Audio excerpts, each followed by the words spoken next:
Bismillahirrahmanirrahim.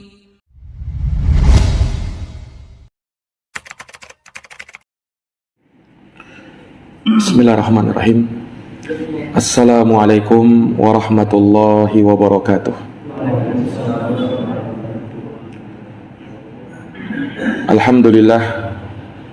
Alhamdulillahi rabbil alamin.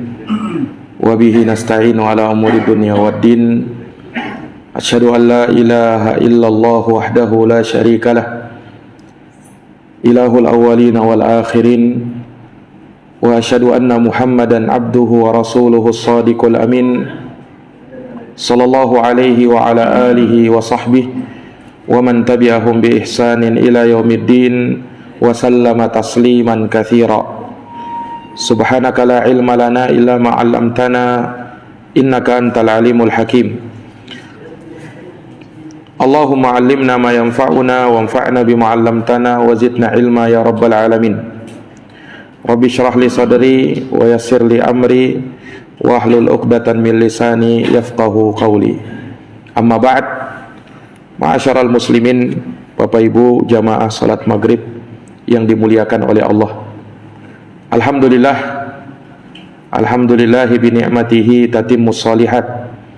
Segala puji hanya bagi Allah yang dengan nikmat-nikmatnya tertunai segala amal-amal kebajikan. Salawat dan salam semoga terhatur limpahkan kepada junjungan kita Nabi Agung Nabi Besar Muhammad sallallahu alaihi wasallam, kepada keluarga, para sahabat serta orang-orang yang senantiasa meniti jalannya sampai hari kiamat. Bapak Ibu yang dirahmati oleh Allah, pada malam hari ini dengan taufik darinya kita dapat melanjutkan kembali pembahasan dari tafsir suratil A'la, tafsir surat Al-A'la,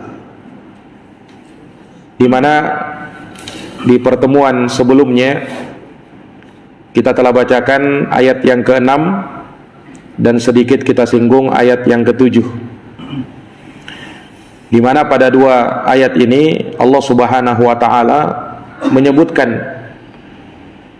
sebagai bentuk bisyarah, kabar gembira untuk Nabi sallallahu alaihi wasallam bahwa Allah menjamin untuk beliau ayat-ayat Al-Quran yang diwahyukan kepada beliau akan terhafalkan oleh beliau dan beliau tidak akan lupa. Maka Allah tegaskan, sanuqri'uka fala tansa, kami akan bacakan kepadamu Al-Quran dan jangan khawatir, engkau tidak akan pernah lupa. Ini menunjukkan kepada kita suatu jaminan untuk Nabi kita Muhammad sallallahu alaihi wasallam bahwa ayat-ayat Al-Quran itu tidak akan terlupakan oleh beliau. Dan telah kita jelaskan bagaimana sabab nuzulnya ayat ini.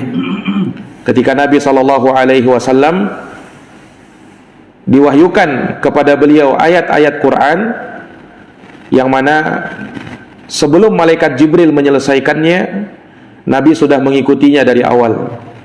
Maka hal tersebut menjadikan Nabi SAW khawatir jangan sampai beliau tidak hafal dan melupakannya. Maka Allah jamin dalam ayat ini, sanuqri'uka fala tansa, kami akan bacakan kepadamu wahai Muhammad ayat-ayat Al-Quran dan engkau tidak akan lupa, illa masya Allah, kecuali apa yang Allah kehendaki, kecuali jika Allah Subhanahu wa taala menghendakinya. Ini juga telah kita terangkan bahwa makna dari ayat ini illa masya Allah, yakni diperkecualikan darinya apabila engkau melupakan ayat-ayat yang mana hal tersebut Allah Subhanahu wa taala telah hapus hukumnya, maka boleh engkau lupa dengan hal tersebut. Tetapi yang sudah tetap, yang sudah ada di dalam mushaf Al-Quran, maka engkau tidak akan lupa darinya. Nah, atau dimaknakan ayat ini bahwa Nabi kita Muhammad sallallahu alaihi wasallam, sekalipun beliau adalah Nabi dan Rasul Allah, namun sifat basyariah, sifat manusia itu masih melekat pada beliau, sehingga terkadang dihinggapi dengan sifat lupa. Karena tidak ada di dunia ini orang yang tidak lupa, yang tidak pernah bisa lupa kecuali para malaikat, dan kecuali Allah Subhanahu wa taala sendiri. Nah, adapun Nabi, maka terkadang ia pun dihinggapi dengan sifat lupa, dan itu sekali lagi sesuai dengan hikmah yang Allah Subhanahu wa taala berikan kepada Nabi. Makanya Nabi SAW terkadang lupa beberapa ayat dalam Al-Quran. Itu bukan menjadi aib pada diri Nabi, justru menjadikan agama ini semakin sempurna. Nah, sehingga terkadang ketika Nabi SAW lupa, diingatkan oleh para sahabat, dan dari situlah ada syariat bagi orang-orang yang lupa. Ketika sholat misalnya, ada syariat sujud sahwi, dan itu hikmah yang sangat dalam ketika Allah Subhanahu wa taala menjadikan hal tersebut untuk nabinya. Nah, maka ayat-ayat Quran itu tidak akan engkau lupakan wahai Muhammad, illa masya Allah, kecuali apa yang Allah kehendaki. Innahu ya'lamul jahra wa ma yakhfa. Allah ketegaskan, sesungguhnya Dia, yaitu Allah Subhanahu wa taala, mengetahui yang terang dan yang tersembunyi. Tidak ada yang samar bagi Allah Subhanahu wa taala. Allah tahu yang nampak maupun yang tersembunyi. Disebutkan dalam tafsir Ar-Razi bahwasanya di dalam ayat ini Allah Subhanahu wa taala menegaskan bahwa dirinya tahu apa yang engkau baca wahai Muhammad dari lisanmu ketika engkau mengikuti bacaan malaikat Jibril itu, dan Allah Maha tahu apa yang tersembunyi. Yani Allah tahu apa yang tersembunyi di dalam dadamu wahai Muhammad. Yani berupa kekhawatiranmu ketika engkau tidak mengikutinya dari awal, engkau khawatir bahwa ayat-ayat itu engkau tidak bisa menghafalkannya, atau engkau bisa lupa darinya. Itu yang kau khawatirkan. Maka Allah tahu hal tersebut. Maka ini tentu berlaku untuk semua manusia, bukan hanya Nabi kita Muhammad sallallahu alaihi wasallam. Allah Maha tahu semua yang nampak dan semua yang tersembunyi. Apa yang kita sembunyikan di dalam hati kita, itu Allah tahu. Sebagaimana yang kita nampakkan, Allah Subhanahu wa taala tahu. Yang tersembunyi saja Allah tahu, apalagi yang nampak, yang terang-terangan. Tentu Allah Subhanahu wa taala lebih tahu lagi. Mungkin ada yang bertanya di antara kita, mengapa ayat ini tidak dikatakan bunyinya misalnya innahu ya'lamu ma yakhfa, sesungguhnya Allah tahu apa yang tersembunyi. Kan itu sudah mewakili sebenarnya. Kalau yang tersembunyi saja Allah tahu, apalagi yang nampak, apalagi yang terang-terangan. Nah, kenapa disebut dua-dua? Allah tahu yang nampak dan yang tersembunyi. Mengapa disebutkan begitu? Nah, disebutkan oleh para ulama, disebutkan bahwa Allah tahu yang nampak dan yang tersembunyi untuk memberikan faidah bahwa Allah Subhanahu wa taala tahu kedua-duanya, yang nampak dan tersembunyi, dan itu sama di sisi Allah, tidak ada bedanya. Sebagaimana Allah tahu yang nampak dan yang tersembunyi Allah tahu, itu tidak ada bedanya bagi Allah. Semuanya terang bagi Allah, semuanya nampak bagi Allah. Ini jamaah sekalian, dan ini sesuai dengan ayat di dalam Al-Quran, dan banyak ayat-ayat semacam ini yang menyebutkan tentang hal ini. Di antaranya firman Allah Subhanahu wa taala, wa asirru qaulakum awi jaharu bih innahu alimun bidatis sudur. Kata Allah Subhanahu wa taala, wa asirru qaulakum, kalian sembunyikan ucapan kalian, awi jaharu bih, atau kalian nampakkan ucapan kalian. Itu tidak ada beda bagi Allah. Allah tahu apa yang ada di dalam hati kalian. Ini jamaah sekalian yang dirahmati dan dimuliakan oleh Allah. Yang tersembunyi, yang nampak, baik berupa ucapan, baik berupa amalan, yang boleh jadi tak nampak di hadapan manusia, tidak bisa terlihat oleh pandangan-pandangan manusia, tapi bagi Allah Subhanahu wa taala jelas, tidak ada yang tersembunyi. Ini jamaah sekalian yang dirahmati oleh Allah. Dalam surat An-Nisa ayat 108 Allah Subhanahu wa taala berfirman, yastakhfuna minan nas wa la yastakhfuna minallah. Mereka bersembunyi dari manusia, tapi mereka tak bersembunyi dari Allah. Wa huwa ma'ahum, padahal Allah bersama mereka. It yubayyituna ma la yarda minal qaul, yaitu tatkala mereka menetapkan suatu keputusan di malam hari yang Allah tak ridhoi. Wa kana Allahu bima ya'maluna muhita, dan Allah itu meliputi apa yang mereka lakukan.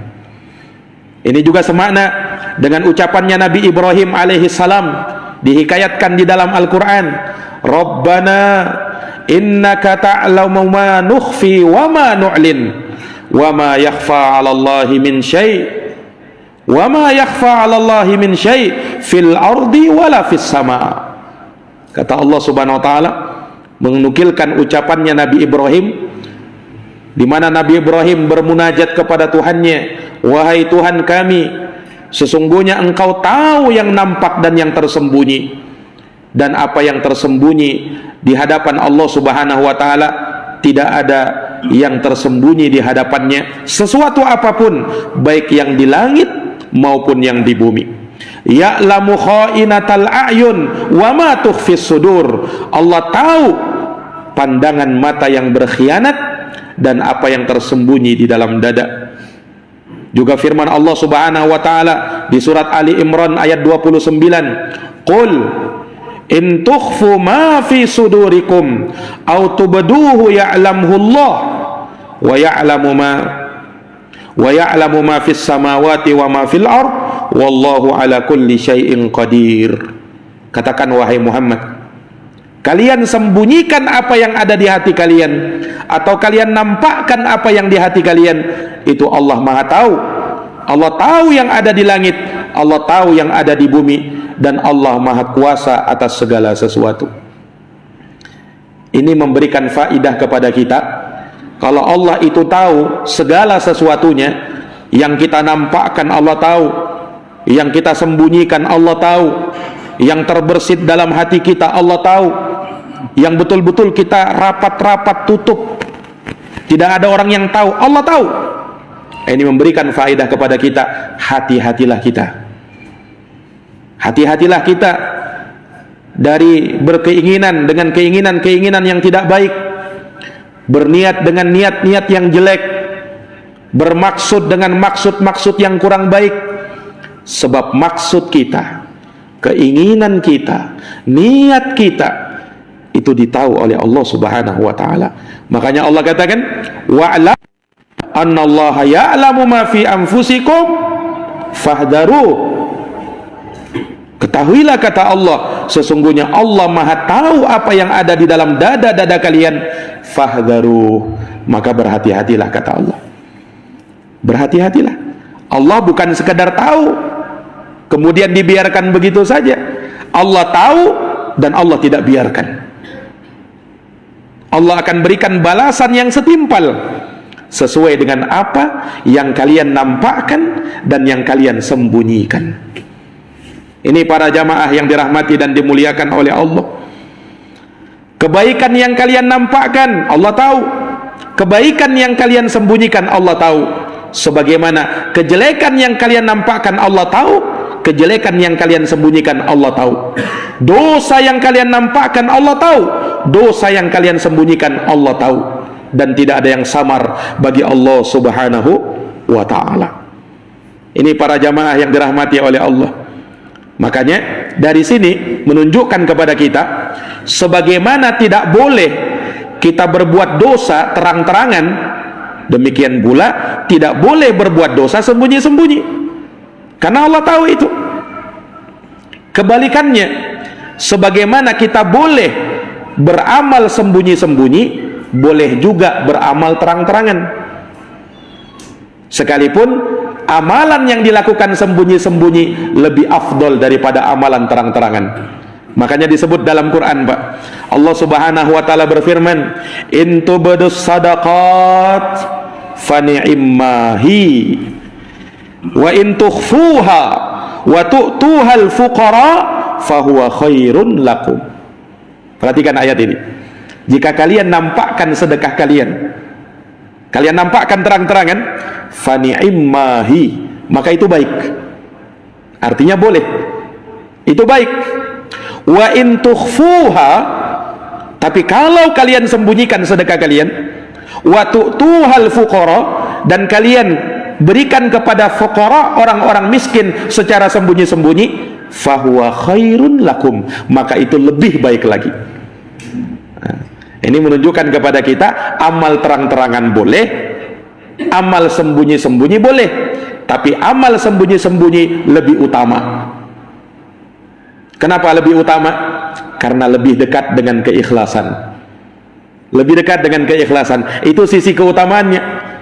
Makanya disebutkan kan, 7 golongan yang dinaungi oleh Allah, hari yang tiada naungan kecuali naungannya Allah. Sab'atun yudhilluhumullahu tahta dhillih yauma la dhilla illa dhilluh. Ada 7 golongan kata Nabi, dinaungi, diteduhi oleh Allah, hari yang tiada naungan dan teduhan kecuali naungan dan teduhannya Allah. 7 golongan disebut oleh Nabi, salah satunya warajulun tasaddaqa bi sadaqatin fa akhfaha hatta la ta'lamu shimaluh ma tunfiqu yaminuh. Seseorang yang dia bersedekah dengan suatu sedekah, saking ikhlasnya dia dalam sedekah, tangan kirinya tak tahu apa yang disedekahkan oleh tangan kanannya. Ini menunjukkan sedekahnya sembunyi-sembunyi atau terang-terangan? Sembunyi-sembunyi. Itu lebih afdal. Nah, ini para jamaah yang dirahmati dan dimuliakan oleh Allah. Makanya kalau kita lihat sejarah atau sirah para ulama salaf terdahulu, mereka itu diriwayatkan sangat sering menyembunyikan amalannya. Jangankan sama orang, sama keluarganya sendiri terkadang mereka sembunyikan. Makanya pernah diceritakan dari salah seorang ulama salaf, ulama terdahulu, ulama soleh, selama 40 tahun Pak dia puasa, 40 tahun puasa sunnah, istrinya tak tahu dia puasa. Istrinya tak tahu dia puasa. Lah bagaimana itu Ustaz? Ini orang, ini ulama ini, dia bekerja dari pagi sampai sore hari. Itu pekerjaannya tiap hari begitu. Jadi disebutkan bahwasanya dia itu, yang namanya kebiasaan orang-orang soleh, mereka sholat di malam hari, qiyamul lail. Ketika masuk waktu subuh, ya, atau menjelang waktu subuh, sebelum itu dia makan sahur. Dia makan sahur, istrinya masih tidur. Nggak ditahu kalau suaminya ini makan sahur untuk puasa. Kemudian pas pagi hari, ya, suaminya mau kerja, maka istrinya membuatkan bekal untuk makanan. Dikiranya suaminya tidak puasa kan, dikasih bekal ini untuk perjalanan. Nah, ulama ini terima. Dia terima, dia ambil bekal istrinya, kemudian setelah itu dia bawa. Dia kalau misalnya di jalan lihat orang miskin, dia kasih bekalnya itu apa? Ke orang miskin. Kenapa? Dia sedang puasa, istrinya tidak tahu. Nah, kemudian dia pulang ke rumah setelah waktu maghrib. Pas dekat-dekat waktu maghrib dia pulang, dan dia sudah buka puasa. Istrinya tak tahu kalau dia sedang apa? Sedang berpuasa 40 tahun, Pak. Subhanallah. Ini menunjukkan apa? Dia menyembunyikan amalannya. Nah, Juga pernah diriwayatkan dari salah seorang imam, Ali ibnul Husain Zainal Abidin. Iya, Ali ibnul Husain Zainal Abidin. Beliau ini disebutkan dalam riwayat, beliau kalau malam hari suka mikul gandum, Pak. Suka mikul gandum, kemudian dibawa ke depan pintu rumah orang-orang miskin. Tiap malam begitu beliau. Beliau sengaja lakukan di malam hari. Kenapa? Untuk sembunyi-sembunyi tadi, supaya tidak nampak. Budaknya pun tak tahu kalau dia melakukan hal tersebut. Nah, dan orang miskin yang dikasih pun tak tahu. Pas pagi-pagi buka pintu, tahu-tahu sudah ada gandum di depan rumah. Siapa yang mengasih ini tidak tahu. Nah, baru ditahu bahwa ternyata yang melakukannya adalah Ali ibnul Husain Zainal Abidin ketika beliau sudah meninggal dunia. Beliau wafat, meninggal dunia, tahu-tahu tidak ada lagi yang ngantarin gandum di depan pintu rumah orang miskin. Nah, pas hari ketika beliau meninggal dunia, dan ketika ada orang yang memandikan jenazahnya, itu terlihat di pundak beliau ada bekas hitam, gara-gara terlalu sering mikul gandum itu.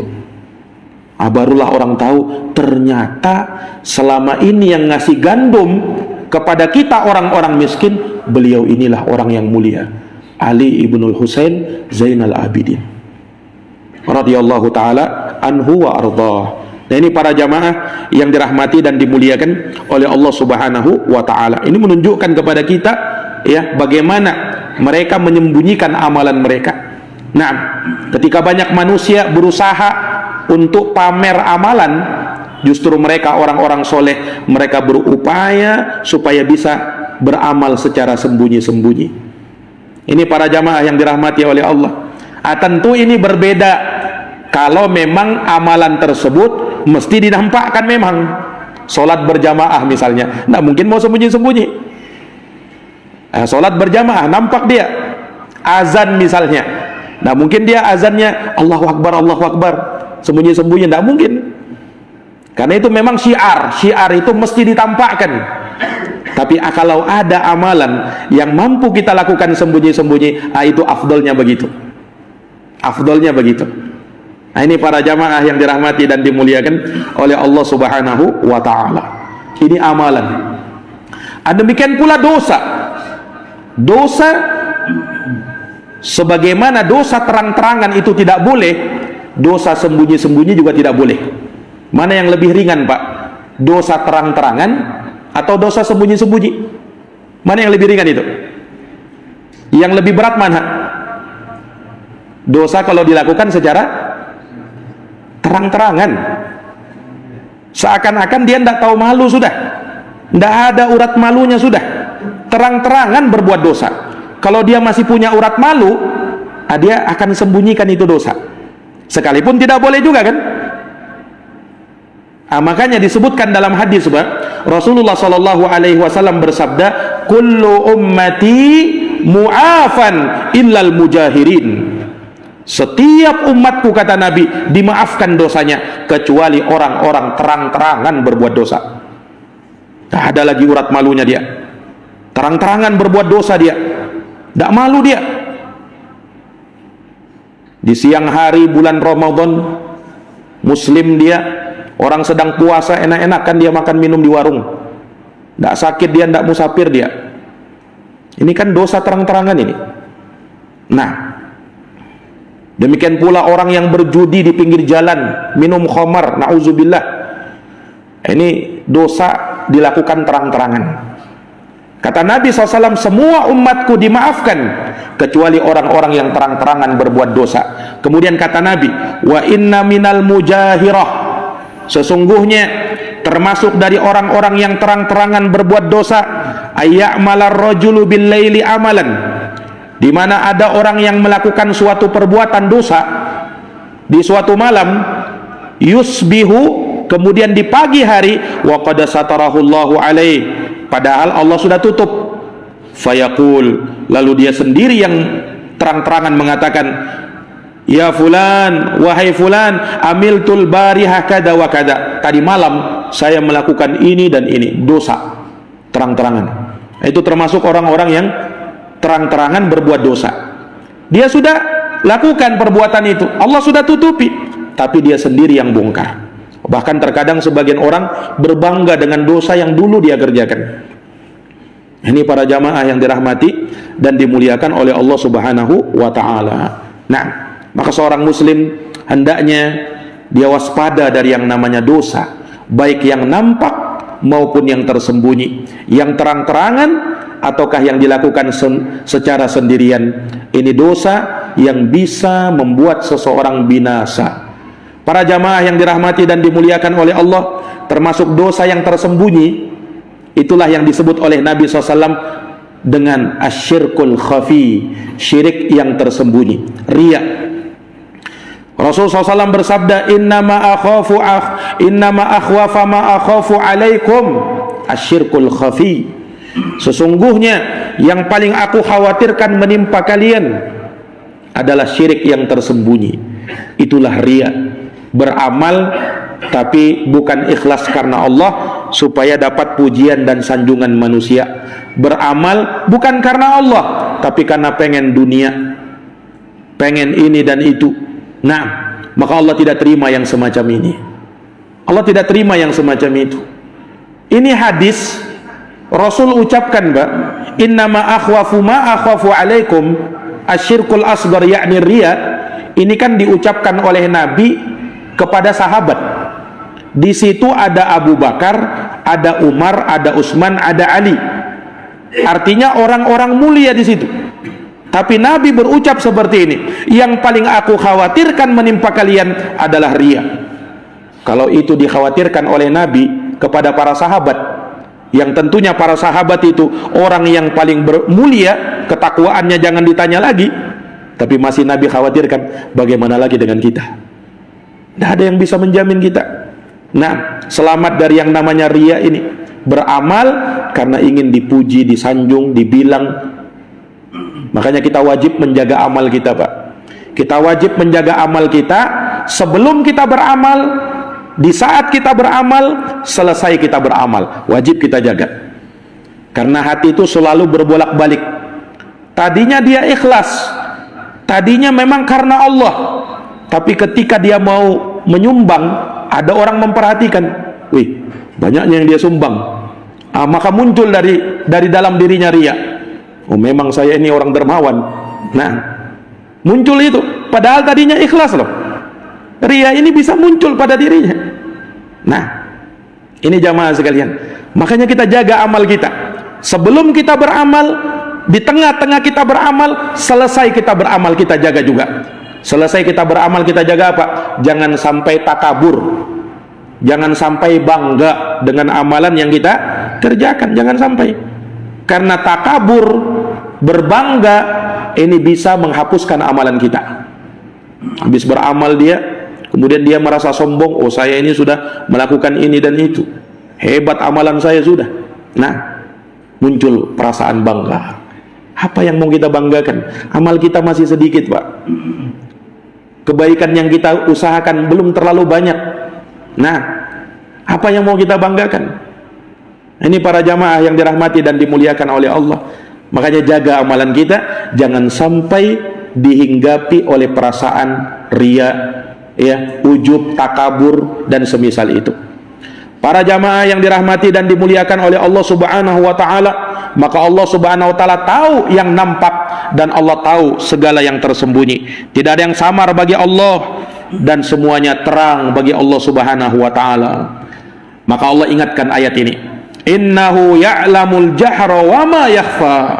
Allah tahu apa yang nampak dan Allah tahu apa yang tersembunyi. Kemudian di ayat yang ke-8, Allah Subhanahu wa taala terangkan jalan-jalan kemudahan di dalam agama ini. Allah berfirman, wa nuyassiruka lil yusra, dan kami akan mudahkan kepadamu wahai Muhammad jalan-jalan kemudahan. Kami akan berikan taufik kepadamu untuk menempuh jalan kemudahan itu. Kata ulama, untuk menempuh jalan kemudahan supaya bisa meraih kebahagiaan di dunia dan kebahagiaan di akhirat. Ini kabar gembira yang lainnya yang Allah Subhanahu wa taala berikan kepada Rasulullah sallallahu alaihi wasallam. Ini para jamaah sekalian. Jadi kan sebelumnya Allah Subhanahu wa taala menjadikan nabinya itu hafal wahyu yang disampaikan kepada beliau melalui malaikat Jibril. Ini kabar gembira, jaminan dari Allah. Yang kedua, ini ayat ini, yang ke-8 ini. Wa nuyassiruka lil yusra. Maknanya Allah akan mudahkan untuk engkau wahai Muhammad jalan-jalan kemudahan. Nah, pertanyaannya, apa jalan kemudahan itu? Tidak dijelaskan dalam ayat kan? Tidak dijelaskan dalam ayat. Apa itu jalan kemudahan? Ditafsirkan oleh para ulama sekurang-kurangnya ada 3 penafsiran terkait dengan jalan kemudahan ini. Yang pertama, jalan kemudahan yang dimaksud dalam surat Al-A'la ayat ke-8, wa nuyassiruka lil yusra, maksudnya adalah syariatul Islam. Syariat Islam ini syariat yang mudah. Itu maksudnya. Ini penafsiran yang pertama.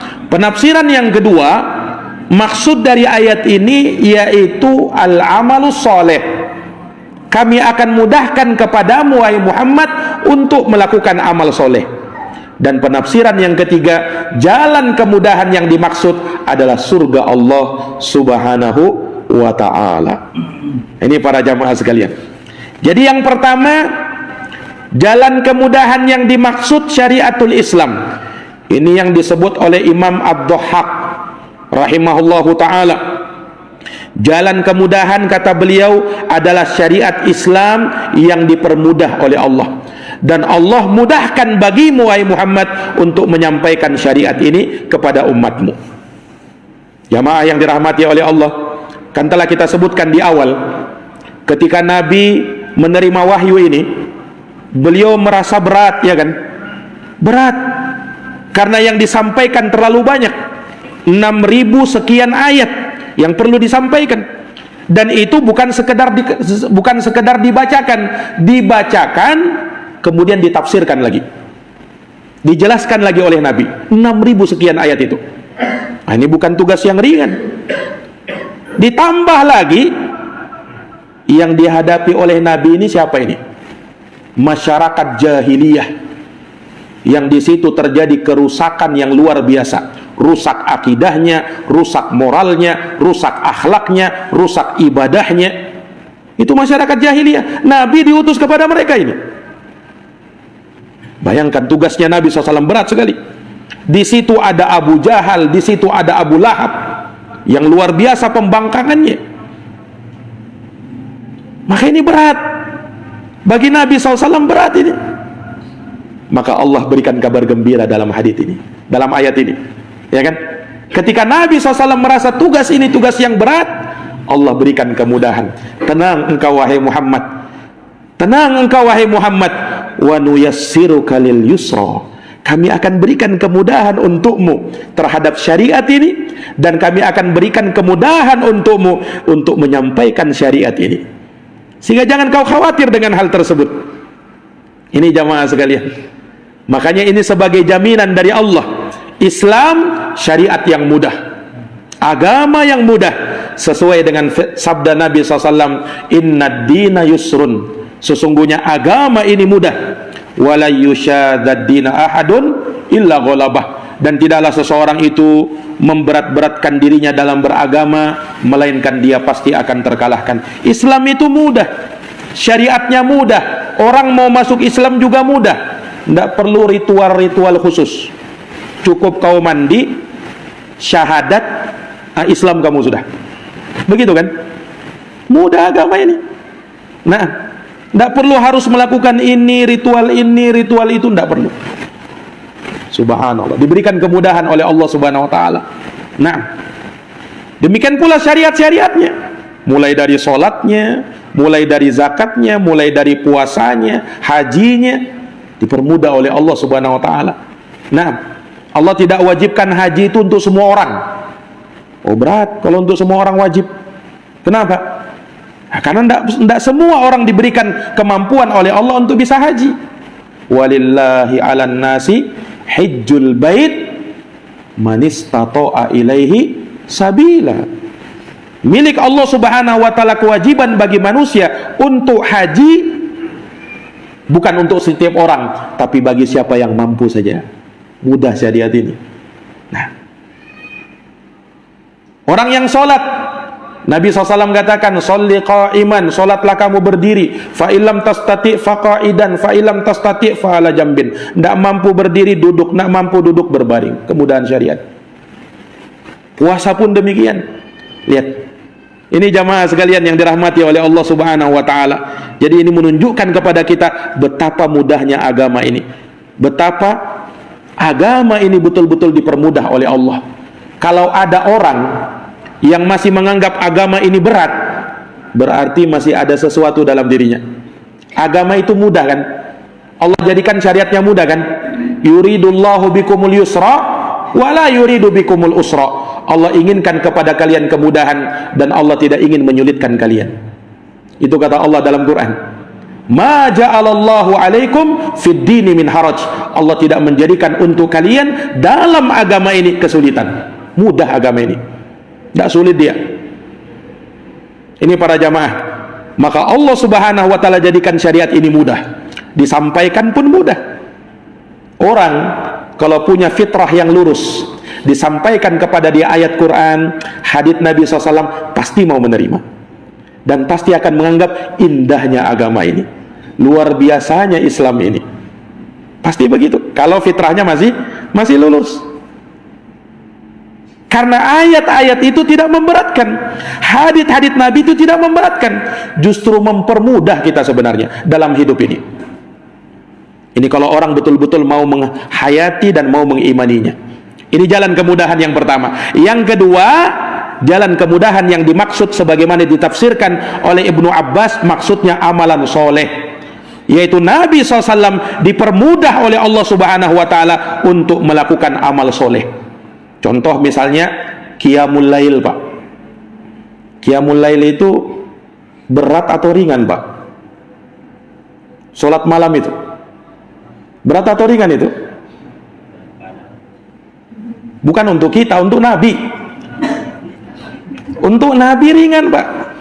Makanya Nabi itu tidak pernah meninggalkan sholat malam, hatta pun ketika beliau safar. Ringan bagi Nabi. Makanya Nabi kalau sholat malam, Pak, bacaannya, Pak, surat Al-Baqarah, Ali Imran, An-Nisa. 3 surat ini dibaca oleh Nabi dalam 1 rakaat. Dalam 1 rakaat, Pak. Subhanallah. Kalau kita 3 surat juga. Qul huwallahu ahad, qul a'udzu birabbil falaq, qul a'udzu birabbin nas. Nabi Al-Baqarah itu sampai selesai, Pak. Ali Imran, An-Nisa.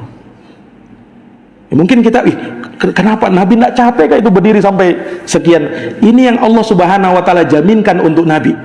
Wa nuyassiruka lil yusra. Kami mudahkan bagimu wahai Muhammad untuk bisa beramal. Makanya ringan bagi Nabi untuk sholat malam itu. Ini para jamaah yang dirahmati dan dimuliakan oleh Allah Subhanahu wa taala. Demikian pula yang lainnya, amalan-amalan yang lainnya itu ringan bagi Nabi sebagai jaminan Allah Subhanahu wa taala. Ini para jamaah sekalian yang dirahmati oleh Allah. Dan yang ketiga, yang dimaksud dalam ayat ini, wa nuyassiruka lil yusra, kami mudahkan bagimu jalan kemudahan, maksudnya jalan ke surga. Nabi sudah dapat jaminan kan? Nabi sudah dapat jaminan dengan surga. Nah, bahkan surga itu tidak dibuka kecuali Nabi SAW yang minta supaya dibuka. Malaikat yang menjaga pintu surga mengatakan, ketika Nabi SAW yang pertama mengetuk pintu surga itu, malaikat mengatakan, kami tidak diperintahkan untuk membuka pintu surga ini kecuali untuk engkau wahai Muhammad. Sudah dapat jaminan, Pak. Makanya Allah mudahkan untuk beliau untuk masuk ke dalam surga Allah Subhanahu wa taala. Dan betapa banyak amalan-amalan yang memudahkan kita untuk masuk surga. Salah satunya apa yang kita lakukan pada malam hari ini, mengadakan pengajian seperti ini.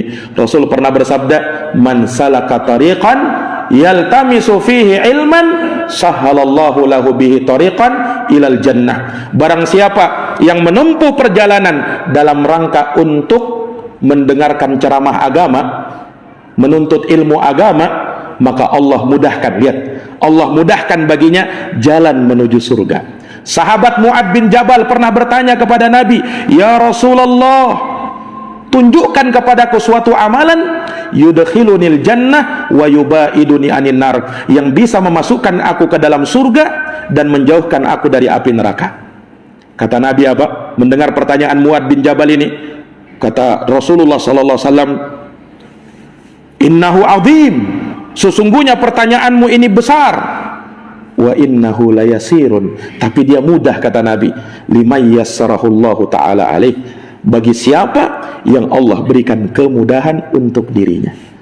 Ini para jamaah sekalian yang dirahmati dan dimuliakan oleh Allah Subhanahu wa taala. Maka sekali lagi ini sebagai kabar gembira bagi Nabi sallallahu alaihi wasallam di ayat yang ke-8 surat Al-A'la, "Wa nuyassiruka lil yusra", kami akan mudahkan untukmu wahai Muhammad jalan-jalan kemudahan. Syariat Islam ini mudah, amal soleh yang kau kerjakan mudah, jalan menuju surga itu mudah bagi engkau.